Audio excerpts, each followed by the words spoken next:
Kembali bersama Sinar Awani, saya Luqman Haris akan membawakan kepada anda secara langsung dari KLCC untuk melihat suasana di ambang Tahun Baru Cina, dan ini antara set-set yang kita saksikan sebagai sebahagian dari perhiasan Tahun Baru Cina yang dipasang oleh ataupun disediakan oleh Suria KLCC. Dan kita lihat ini adalah antara buah-buahan ataupun sayur-sayuran yang sering digunakan sewaktu perayaan Tahun Baru Cina, dan sudah tentu seperti mana perayaan lain kita lihat soal berkenaan dengan kos harga hidup, harga barang, persiapan raya dan sebagainya masih lagi dibincangkan termasuk menjelang Tahun Baru Cina ini.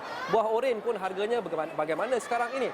Jadi, di samping kita bawakan kepada anda perkembangan sempena Tahun Baru Cina, kita juga ingin berkongsikan data-data ekonomi termasuk apa yang dikongsikan oleh Jabatan Perangkaan Malaysia hari ini berkenaan dengan keadaan ekonomi negara, khasnya status pengangguran dan juga kadar tenaga guna ataupun tenaga buruh di Malaysia setakat suku terakhir tahun 2023. Untuk itu kita bersama dengan Syaf di set skrin sesentuh Astro Awani. Syaf, apa kata DOSM berkenaan dengan keadaan pengangguran di negara kita ini? Baik, terima kasih Luqman. Dan pastinya saya akan terangkan satu persatu berdasarkan kepada slide yang telah disediakan. Baiklah, kita mulakan dengan slide yang pertama, dan untuk pengetahuan penonton ya, ini adalah data yang dikeluarkan oleh Jabatan Perangkaan Malaysia DOSM. Dan untuk dapat anda saksikan di sini ya, jumlah pengangguran di Malaysia catat penurunan sebanyak 565.0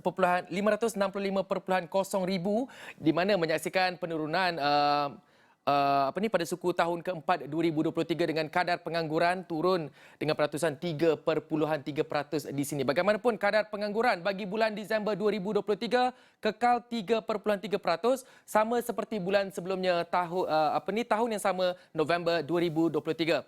Dan seterusnya ya, Ketua Perangkawan Malaysia Datuk Seri Dr. Uzir Mahidin berkata, trend guna tenaga yang positif.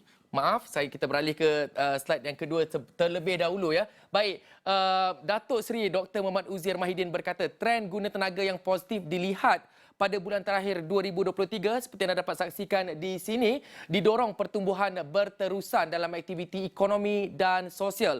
Justru kedudukan tenaga buruh terus berkembang sepanjang bulan berkenaan seperti yang diunjurkan oleh trend yang positif dalam penduduk bekerja dan serentak dengan penurunan dalam bilangan penganggur. Dan seterusnya ya, kalau disaksikan untuk yang slide yang ketiga, bilangan tenaga buruh kekal meningkat pada Disember 2023 dengan pertambahan sebanyak 0.1% bulan ke bulan kepada 16.91 juta orang. Dan ini adalah angka berlaku peningkatan kerana pada November tahun 2023 dicatatkan 16.82 juta orang. Dan Muhammad Uzir berkata lagi ya, bilangan penduduk bekerja terus berada pada trend positif dengan peningkatan bulan ke bulan sebanyak 0.6%, merekodkan 16.35 juta orang berbanding dengan bulan sebelumnya dengan 16.43 juta orang. Dan mengulas lanjut mengenai situasi guna tenaga, beliau berkata jumlah penduduk bekerja pada Disember 2023 terutamanya terdiri daripada kategori pekerja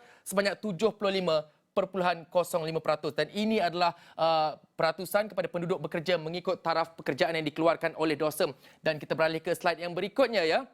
Kategori ini meningkat sebanyak 0.1% kepada 12.38 juta yang direkodkan pada November 2023. Begitu juga trend peningkatan turut dapat dilihat dalam kategori bekerja sendiri yang mencatat 18.3%, meningkat 0.3% kepada 3 juta orang, dan angka yang dicatatkan pada November 2023 ialah 2.99 juta orang. Dan yang ini merupakan yang terakhir akan saya tunjukkan di sini, di mana mengulas lebih lanjut mengenai situasi pengangguran pada bulan dikaji ya. Muhammad Uzir menyatakan bahawa 81.6% daripada jumlah penganggur adalah penganggur aktif atau mereka yang bersedia bekerja dan aktif mencari pekerjaan, dan penganggur tidak aktif kepada 18.4%.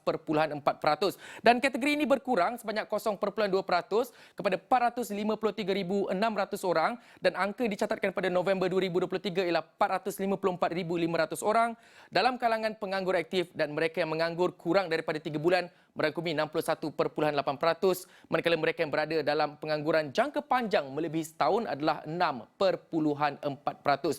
Dan begitu juga dengan mereka yang percaya bahawa tiada pekerjaan tersedia atau penganggur tidak aktif turun sebanyak 0.4%, dan juga pada Disember 2023 kadar pengangguran bagi belia berumur 15 hingga 24 tahun kekal pada 10.6% dengan 307.200 penganggur belia yang direkodkan. Dan tambahnya lagi, manakala kadar pengangguran dalam kalangan belia berumur 15 hingga 30 tahun turun sebanyak 0.1 kepada 6.4% mencatatkan 432,100 penganggur belia. Dan laporan penuh dapat anda saksikan di astroawani.com. Dan saya kira kita berhenti rehat seketika, kita bertemu semula selepas ini.